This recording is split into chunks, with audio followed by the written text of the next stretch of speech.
ఓం శ్రీ గురుభ్యో నమః. అందరికీ నమస్కారం. In this video, let us examine what is the ego and living naturally as revealed by a master. Master said like this: man lives in ego. The ego is only a mask.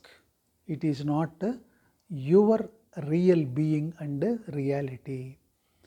It is only a performance and act of yours. The ego, the ego is not your truth. It is only your belief. When you were born, you did not come with a name. A name was given to you. When you were born, you did not come with any knowledge. You were taught and made to study. You went to school, etc., where many thoughts were poured into your brain. You were molded and created by this knowledge. Then you began to think that this is your knowledge. Nothing in all of this is yours. Everything is borrowed. Everything is just second hand. Your name is not yours. Your knowledge is not yours. The image that you have of yourself is not yours. It too has been constructed by others. Your personality is constructed from others' opinions. Others' hands have created it. And if you accept this as your being, you will never be able to know your real self. Gorakhnath, the master yogi, says, "Die, O yogi, die. Let this false form die so that you can experience your real form. Let your mask fall away. It is good if this covering burns to ashes so that your naked truth can manifest itself in its naturalness and glory. Until the ego is gone, there cannot be any experience of being, my dear.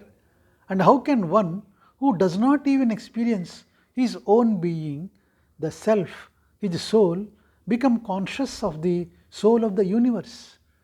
The individual soul is like a drop, and the universal soul is the ocean. Yet, if you come to experience the drop, you will begin to experience the ocean too, because the ocean is hidden within the drop. And what else is the ocean other than collection of drops?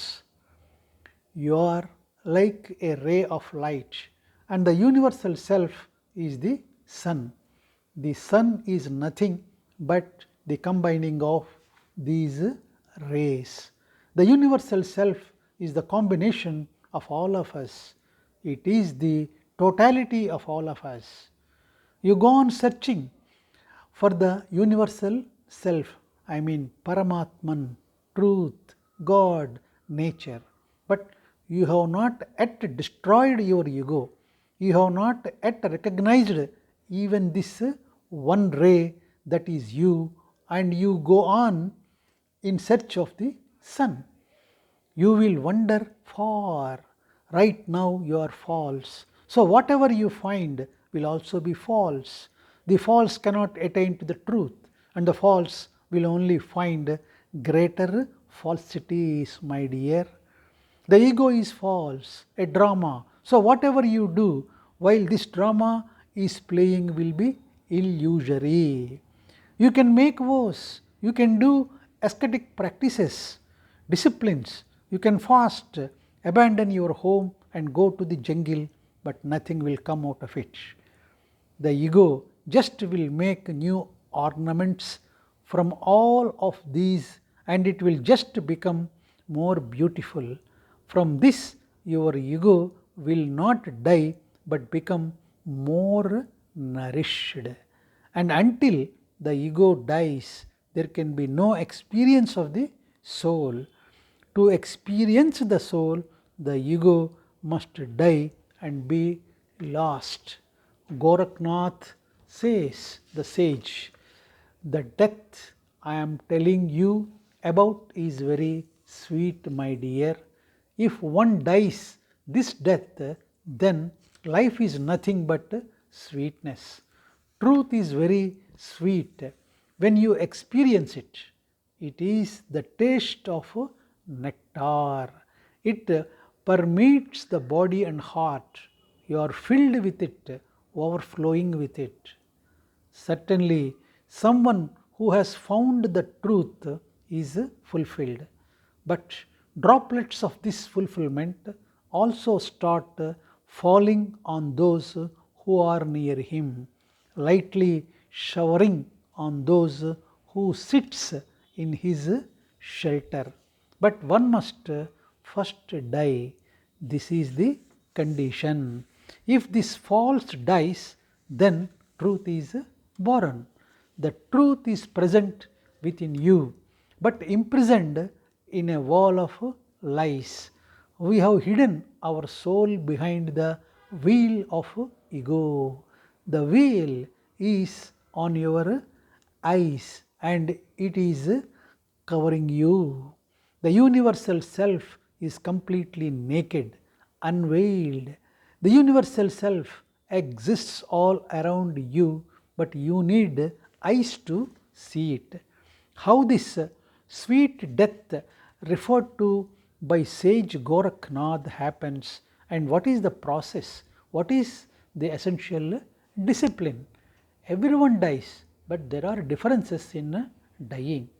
You will die, a Buddha also dies, but there is a difference between your dying and Buddha's. You will die only as a body and save your ego. You will die taking the ego with you. It will, uh, adorn your mind like a precious decoration. Then your ego will enter a new womb. You will die, but your mind will not die. And nothing can change until the mind dies. Masks can change.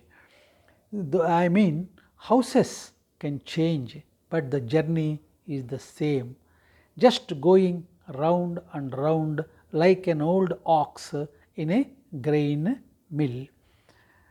You have died many times and you have been born again many times, my dear.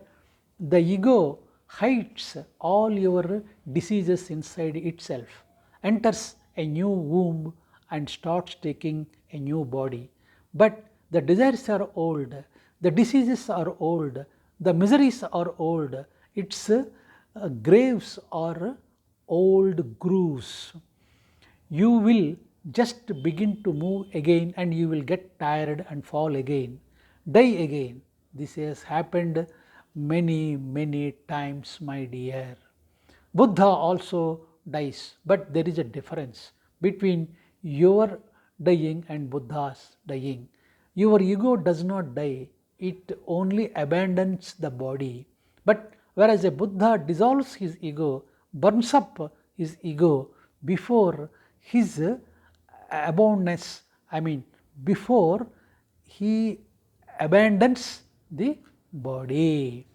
One who dissolves his ego while alive and then abandons the physical body in death and before dying experiences the ultimate life of awareness and divinity, and for such a person there is no need to come back again, because the very thread, that is the ego, that used to pull him back has been destroyed.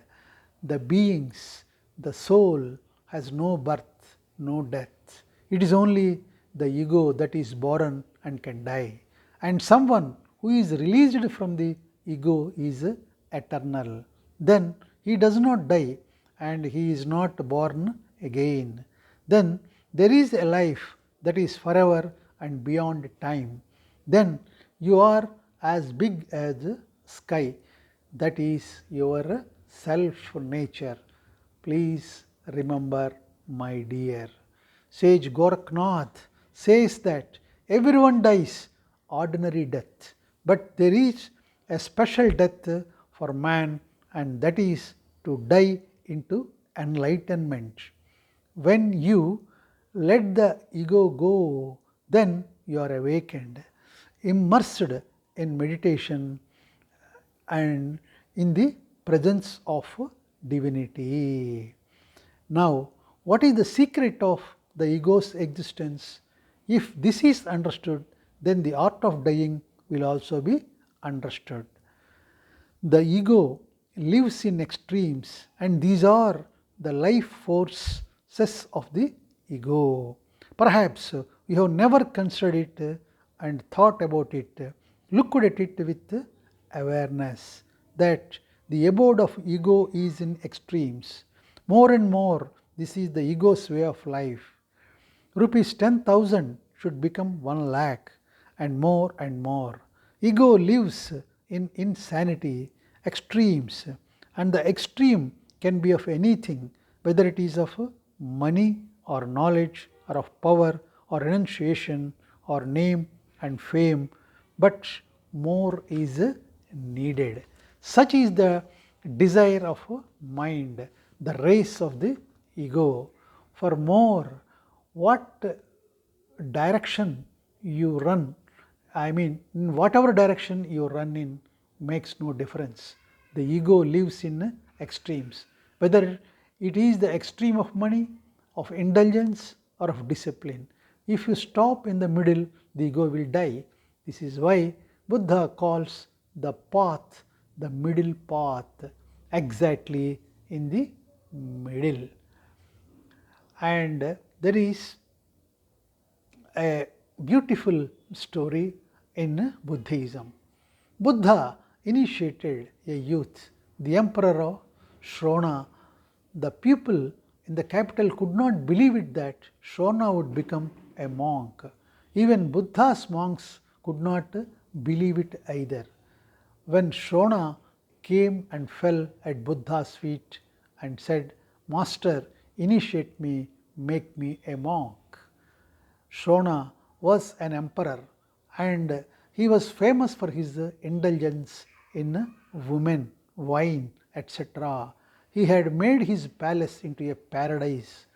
The monks asked Buddha, "We cannot believe it. Shrona is being initiated." Buddha said, "Whether you believe it or not, I knew he was going to take sannyas. To tell you the truth, it is for him that I came to the capital today."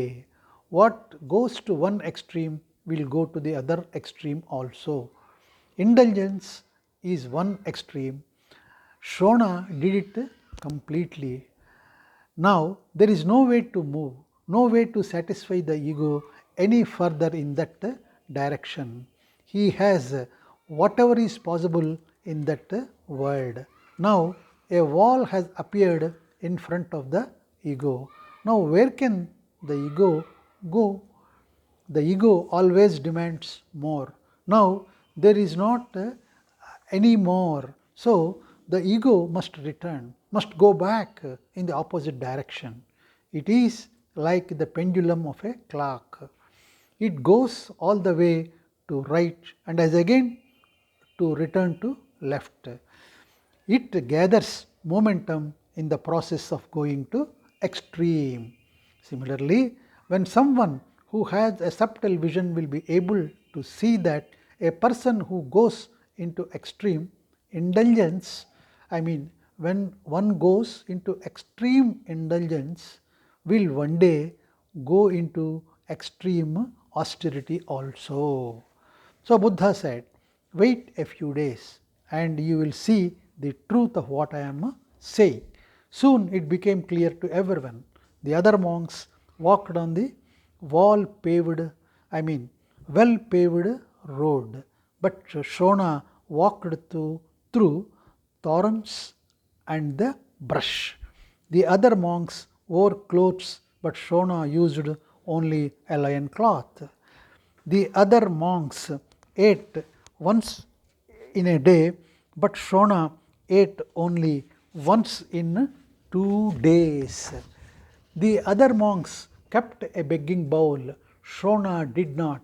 He used only his hands. He ate food only that would fit in his hands. His beautiful body shriveled. Previously, people had come from miles around to see him, to see his body. But after he became a monk, for 3 months, no one who saw him remembered that this was Emperor Shona. His body was black and his feet were blistered. He was just bones, and he went on disciplining himself even more. Buddha said, "Do you see, monks? I told you what goes to one extreme will go to the other extreme. It is difficult to stop in the middle, because the middle is the death of the ego." The Shona stopped eating altogether. Then he even stopped taking water. He continued going from one extreme to another. It seemed he would be a guest on this earth for only 2 or 3 days more and then die. This is when Buddha opened the door of his hut that he had built under a tree. Shona was lying down. Buddha said to him, "Shona, I have to ask you something. I have heard that when you were an emperor, you had a passion for playing the veena and that you were very skilled in playing it. I have come to ask you a question. When the strings of the veena are very loose, can music come or not?" Shona said, "What are you talking? You well know that if strings are very loose, music cannot arise. Strings cannot be resonate." Buddha said, "If they are tight, will music arise or not?" Then Shona said, "If the strings are tightened, they will snap and music will not arise." Then Buddha said, "I have to remind you, my dear, just as you have experienced the veena, I experienced the veena of life. I experienced the veena of life. I say unto you, my dear, if the strings of life are very tight, music does not arise. And if the strings of life are very loose, again music does not arise. The strings need to be in the middle, my dear Shona, neither too tight nor too loose. The greatest skill of a musician is in bringing the strings exactly to the middle. This is what is meant by tuning an instrument. The veena of life is exactly the same."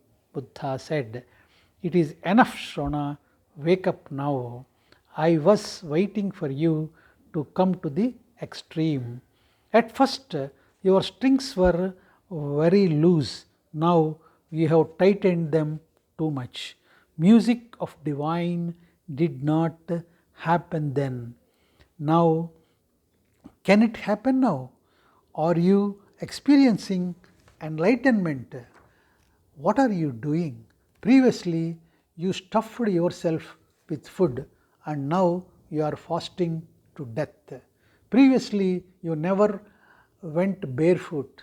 If you went anywhere, the road was covered with the velvet. And now, if the path is good, you will not walk on it. You walk in the brush, on the thorns, on rough and rugged paths. Perhaps in the past you never drank water, only wine, and now you are afraid to drink even water. Now you want to avoid even drinking water. See how you have moved from one extreme to the other. That extreme was unmusical, and this too is unmusical. So I am calling out to you, my dear Shrona, now the time come for you to come to the middle. Tears began to flow from Shrona's eyes. He became aware. He saw the situation. Remember, my dear, as soon as someone comes to the middle, the ego dies. It cannot live. The ego is a disease. The ego can exist only if your mind is sick. The existence of the ego relies on your being sick, and extremes are the secret of your sickness. But I mean, be in the world as if you are not in the world. Don't let the world overpower you, nor is there any need to renounce the world and escape. Neither become an indulgent nor a disciplinarian, but just stay in the middle. Stop in the middle where there are no extremes. There you will find divine music or music of divine resonating and echoing. My dear, there can be no naturalness and trust without a master, concluded the master. So, this is all about the ego. Thank you all.